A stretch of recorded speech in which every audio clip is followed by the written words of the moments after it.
Welcome to the Embodied Revolution Show with your host, Lora Coleman, founder of Embodied Revolution. This is a safe space to connect, grow, and rise into your highest embodiment with authentic identity. Twice a month, we dive deep into inspiring conversations, grounded strategies, and real-life stories from women making bold moves aligned with their soul's purpose. So get ready for wisdom you can live, mindsets that transform, and the evidence that you too can rise stronger, wiser, and more in tune with your purpose. This is more than a show, it's a movement. Welcome to the Embodied Revolution. So, Mandie, what is embodiment to you? Specifically, how would you define embodiment? I feel like it's something that has been kind of a moving target for me, but I feel like it's kind of just coming into yourself, figuring out who you are, and then how to express that version of you as you learn and grow and become more and more true to yourself. Yes, I love that. Like becoming more true to yourself. That's one of my core values is that for me, embodiment looks different for everybody because it's going to be coming from an authentic place. So once you become more and more authentic, that is when your embodiment starts making sense to you. So Absolutely. tell us a little bit about your story, like summarize like where you started, where you are now, and how has your embodiment grown through those experiences and those lessons? Absolutely. So I started out, I'm in Wisconsin, and so it's been kind of a cyclical journey. Born and raised in Wisconsin, went to University of Wisconsin and got my education undergraduate degree there. Taught for 6 years, and when I was teaching, I was doing modeling and makeup artistry on the side. And about 6 years into teaching, or 5.5 years, there were some things happening politically in my state that were kind of threatening to my job security. And I was talking to my mom about it, and she said, you know, if you were to get laid off, that could potentially be the best thing that could happen to you, because then you'd truly give modeling and makeup artistry a shot.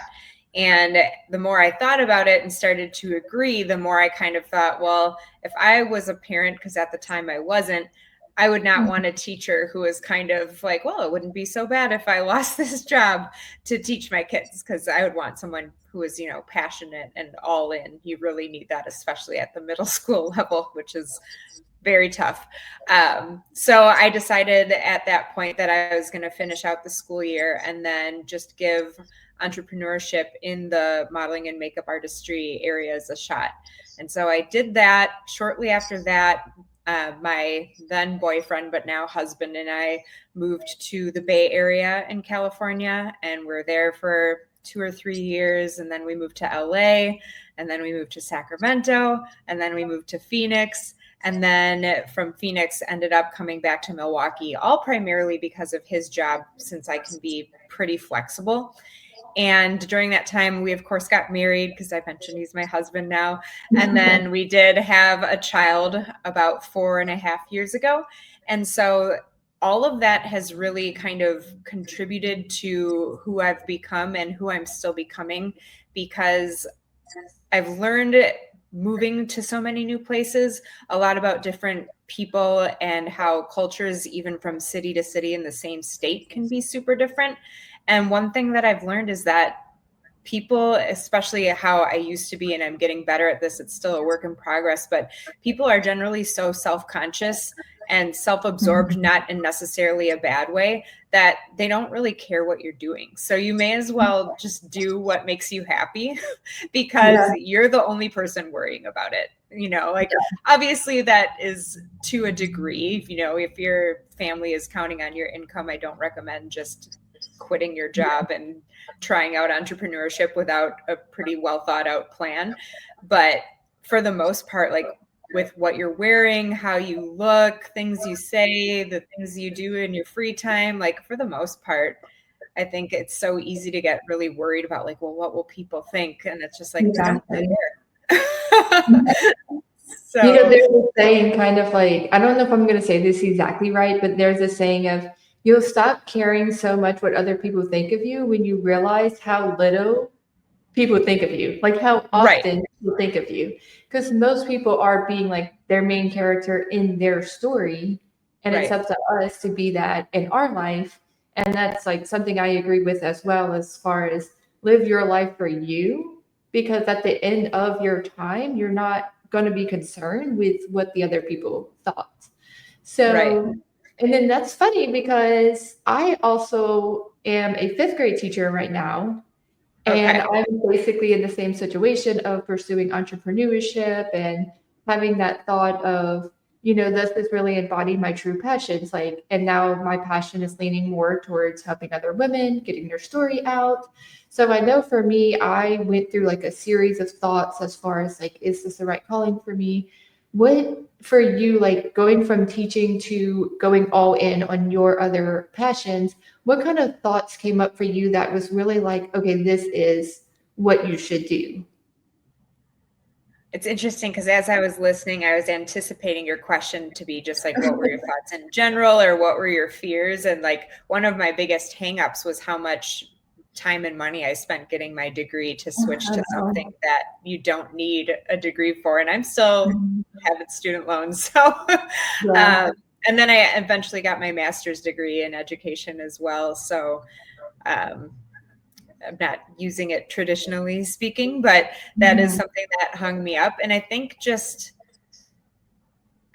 with the position I was in, I had 5 different preps, which for 5th grade, I know you teach all of the subjects, but in middle school, that is relatively unusual. And it was just so stressful. I was also teaching in the inner city. And so, I remember a student that was getting like a 4% in my 6th grade math class, and homework was 50%, and you would get 100% credit for just like even writing your name. And so it was kind of wild for someone to be able to get just a 4% in the class. And I'd call her mom over and over. And the only time I ever heard from her mom was when she had lost or gotten her iPod.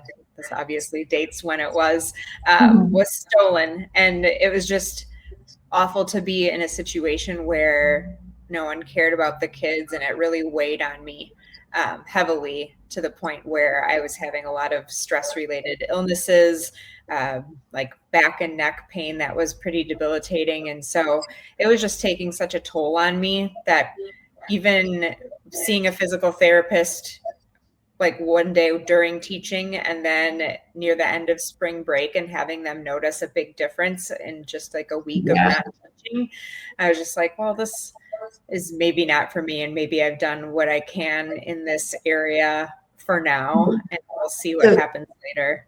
Yeah. So what it comes down to, what I'm hearing is like survival mode, where it's like a lot of women in what they're doing. Like, we're not trying to, talk about bad about the education, but sometimes it's like, what is more fulfilling for your peace versus living in that survival mode. And that really does, if you are in that survival mode, it holds back your embodiment, because you're too busy doing, and not enough feeling. Which I noticed, I did look up some of your books, and I think I have a picture here of one that is feeling. So let's see. Okay, so I noticed this Destination Dream Life, how to plan and implement actions to live your dreams. And then I'm seeing like your educational background does actually help you with this field, because it's showing how to plan and implement, which I know from educational background. And then you have one coming up, Happiness Habits. So hacks to boost bliss. So this is the one that's coming out, or it's out already? It's for pre-order right now. I think it might be out the 5th in digital and the 7th in paperback, or the other way. I don't remember which one comes first, but within the next few days after this airs, it'll be released. Yeah. And what would you say in the book, if you could summarize? I'm not going to tell you to summarize the book, but what do you feel like is the most important habit, or like the most important thing you could say for like how habits actually do help you embody that desired life? Sure. I would say that they stack, and the compound effect is huge. So the whole idea, it says tiny tweaks. and hormone Right. hacks is because I think so much of us, we all have short attention spans now. We all are being pulled in so many different directions. And so the idea is that it doesn't have to be, like if you can afford and have the time to go to Bali for 2 weeks and do a yoga retreat, or, any sort of like dramatic long-term time consuming expensive thing, like I'm so happy for you, but I think please do it and send pictures and I'll be there at some point. But I think for so many of us, the time to do that, the money to do that, is just not there. And so with this book, it's using the different hormones that create happiness in our brains, and just little things that you can do every day that aren't time consuming or pricey, that can just make you feel happier in general. And so kind of like Embodiment, where it's different with each person, there's a lot of journaling involved in this book, and a lot of different ways that you can personalize it, so that, because for me, something that makes me really happy is lifting really heavy weights. And for other people, that might sound like cruel and unusual punishment. And so no. And so, like I love those endorphins. I'm going to get them to go to the gym, but maybe for somebody else, it's taking a walk, or I teach yoga as well. So that's obviously an area that I'm biased in, but there's plenty of different ways to get endorphins or dopamine or oxytocin. And so it goes through all of those with a ton of just different suggestions and soul searching that you can do to find different ways to just infuse a little bit more happiness in every day. Right. And so for the everyday realistic, like how can we put this into reality? Like you said, like we do see a lot of women on social media where they're doing a lot of amazing things. And for people who are at a certain stage, it's like, okay, well, how, like that doesn't seem right there in their reality at that time. Mm-hmm. But I do really like the idea of this because it is tiny tweaks to put into your everyday, because when you do put those habits in, it's going to help you attract more of that abundance to get to a higher state regardless. And a lot of people, they do underestimate the power of simple things like going outside and doing those things. So I feel like it would be a really good reminder, even for anyone at any stage, like even high level leaders, we, need those reminders. So I noticed that you have a good bit of interest. You have a podcast. Is the podcast still going on? The podcast I actually stopped right near the beginning of the pandemic. So that has been done for a while. When the Black Lives Matter things really heated up around George Floyd, my podcast was interviewing people who had taken big risks. And that was such a wide variety of things. And I kind of regret stopping it. It was also hard to do with people confined in a space recording at home. But I sort of just felt maybe even imposter syndrome, but I felt kind of like those were sort of trivial things to discuss when kind of like it felt like the world was on fire, and it's not really much better now. So I kind of wish I had just stuck with it, because now I also feel like it's really important to stay soft and to find joy and express joy, because you can be upset with things that are going on in the world or in your country and still have a wonderful, Thanksgiving meal, even if you don't like the origins of Thanksgiving. So I think it's a start of something new. Right. You start with a podcast about something new, because sometimes things do run its course and you seem like you're liking the book. So what is the next steps for you? Like now that you've done all these things? Yeah. So my kind of new adventure that's going along with the launch of this book is called A Lil Better. So A and then LIL, like little, and then better.com. And it is an inexpensive monthly membership site. It'll also be available for 1 month at a time. And basically it's an online book club primarily for women, but we won't exclude gentlemen who don't mind, I guess, kind of a lot of women, and some topics being, more traditionally female. But it is reading personal development books as a group and doing journal questions together, putting meditations along with it, and then also yoga flows that support the different topics in the book clubs. Because I feel like a lot of times, especially if you're not in an educational background, it's easy to read a personal development book cover to cover like you would any sort of novel. And then you may feel like, oh, this is so, like, I'm so proud of myself for reading this personal development book. But if you don't do anything differently afterward, which it can be really hard to do, then you may as well have read the novel. So a lot of people read books and they're just like, wait, what just happened? Like, it is a good idea to like get women together. Plus, I can read one book and you could read the same exact book, and we might have two different takeaways from two different pages. Whereas when I hear what you have to say, that's a game changer, and you hear what I have to say, vice versa. So we're gonna link that below. And so I know you've done modeling, makeup, so you have a lot of different passions. Is that fair to say? Like, yeah, that absolutely. you have different like venues. Okay, so what would you say? Like, what is advice from you for other women who kind of feel like, okay, I have this passion, I have this desire, I have this, interest. How can you kind of navigate that if you have, your core values in place? What would be your advice to those types of women? Because I know some of them are there thinking that, and because of that, it's holding them back. But you're out here as evidence says you can't have all these passions, you can't do all these things and make it work for a lot of different women. Sure. Yeah. I think balance is kind of a myth. You're not going to be able to do everything to the degree you want to all the time.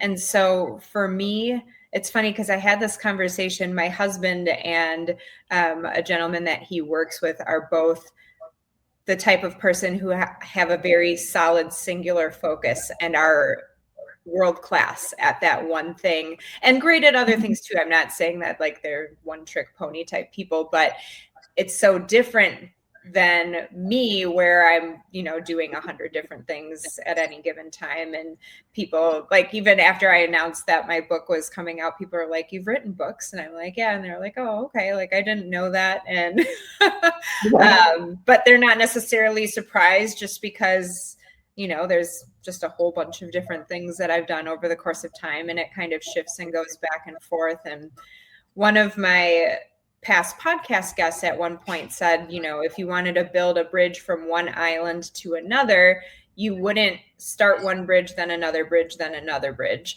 because it would take so long to get to the other island. And right. I was bringing this up at a dinner with my husband and this other gentleman. And I said, so I don't know, like sometimes I'm envious of people who have that singular focus because they can get directly to where they want to be quickly. And the gentleman said, but by the time you're done, you're going to have 5 bridges. And so it's just kind of a matter of not necessarily finding balance, but determining what's important to you. And for me, I've looked at people who were my assistant on makeup jobs in California, and now they're doing Vogue covers. And I think, wow, like that's incredible. I'm so like envious that I don't have a Vogue cover. And then I'm like, but if that person's only doing makeup, and if I had focused all of my time, energy, and intention around makeup, I would definitely have more success at it than, like I've had some very cool makeup jobs and gigs, and my portfolio is great, but like that's not my one thing. And if I did the same thing every day, I would probably go insane. And so for me, like I don't have a destination goal really. And I felt like I did for so long and was trying to push toward like just some idea of success. Right. But now I feel like really just being happy every day with what I'm doing, making the best of it when it's not necessarily like a glamorous part of it. And just knowing that, the choices I make impact, the outcome, and that the outcome doesn't necessarily have to be the best at something. Like maybe I won't be a New York Times bestselling author, but if my book helps 3 people be happier, then it was worth it. So it's just kind of choosing what's most important to you and staying true to that. So I guess back to that embodiment definition of determining like, okay, do I want to be happy with a variety of things? Do I want to really excel at one thing? And then I think also like there's such a pressure to monetize everything right now. And I get it, especially if you're struggling financially, you may be looking for ways to make money with things that you enjoy. But I think that also can take away the joy of some of it. And so if there are interests you have that you can just do because you like to and not worry about the financial parts of it, I think that that's really important too.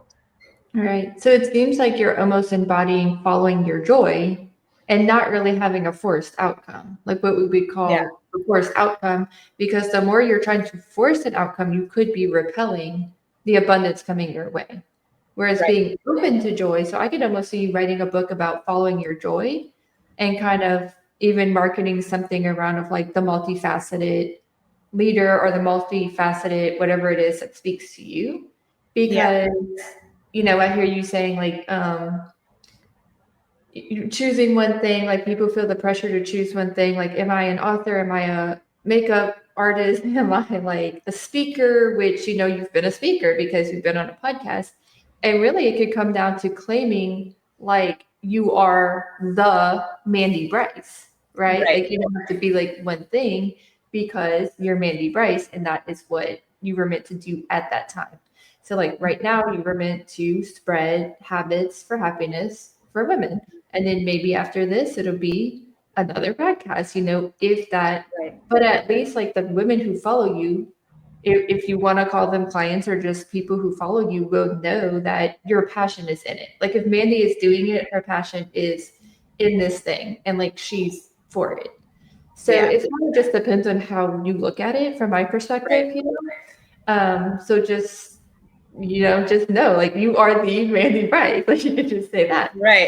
I like that. I'd like to keep up with you and like maybe look at like the multifaceted. I can't even say multifaceted. Multifaceted, you know, because that could be your angle in who you are, and it's aligned to your authentic self. So one thing I guess related to what we were just talking about with that multifaceted, I guess, perspective is some of it too, going back to the sort of myth of balance around it, is that there are often sprints. So right now I'm doing final edits on my book. That's a big sprint. Last May was when I finally finished my master's degree. And for a while, like I was in master's degree mode and there wasn't as much multifaceted anything because it was like, okay, you have a deadline and you need to get this done. And I actually, for the membership and the book, did a podcast interview and told the person like, yes, it's launching December 1st. And then that was the external pressure I needed to do it because otherwise it was maybe going to sit for years. And so I'm like, well, this podcast, even if one person sees it and goes to my website and it's not there, like I will look like a fool. So I need to make this deadline and have the accountability from somebody else to make it happen. Yeah. So, I mean, hey, at least you know that about yourself. Like, because that is important to know yourself to be like, okay, here's like, because sometimes like everyone wants to say it comes easy.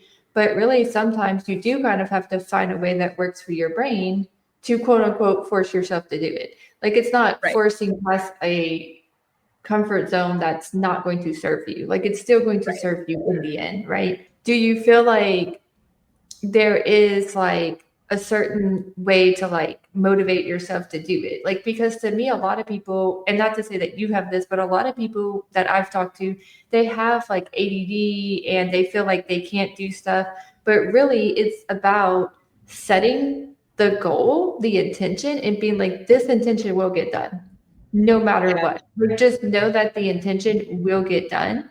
Do you feel like that is like how your brain works? It's like once you set the intention, it's like, I don't care, this book is going to happen, like that's it. Like all you have to know, you don't have to know step 1 through 50, you just have to know like I'm going to do it to make it happen. Is that kind of like what it was for you?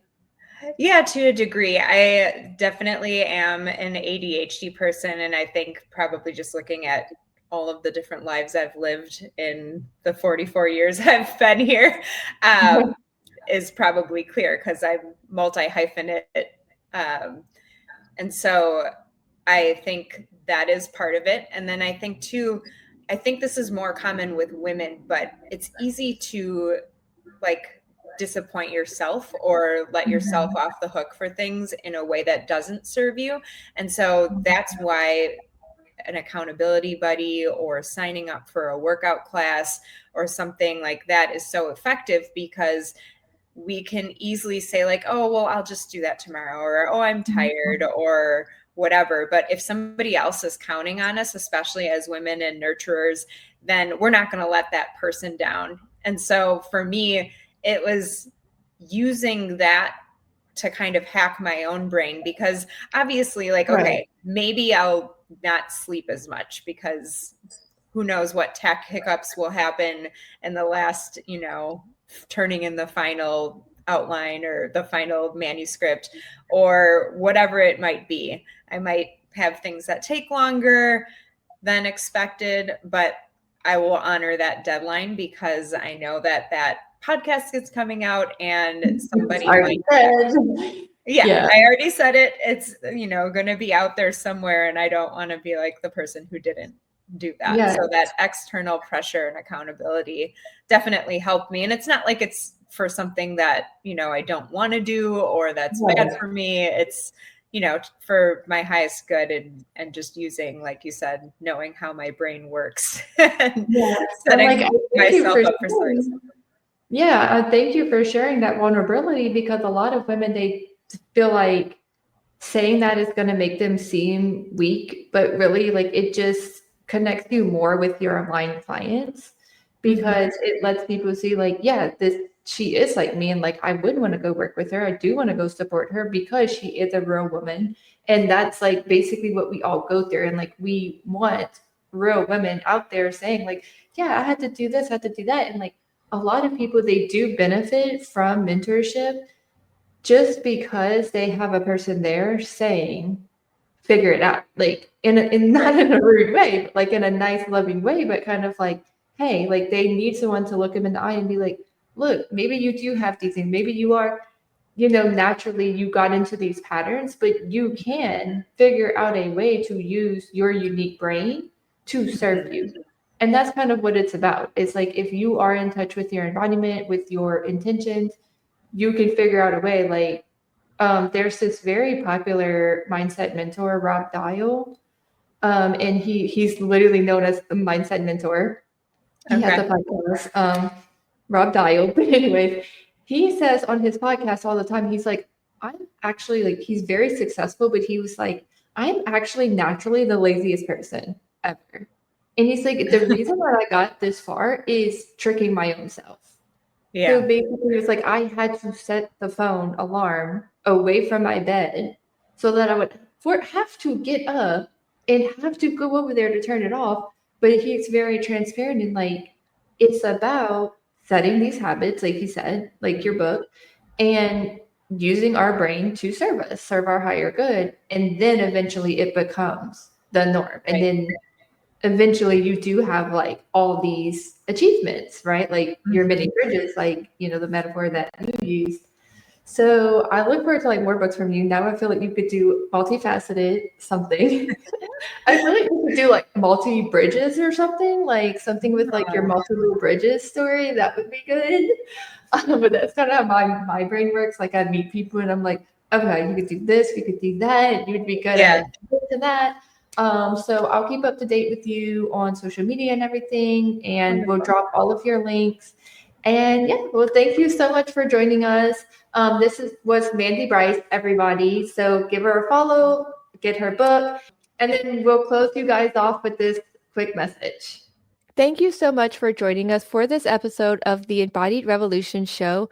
I'm so grateful that you're here, and I hope today's conversation really inspired you to step deeper into your own highest embodiment.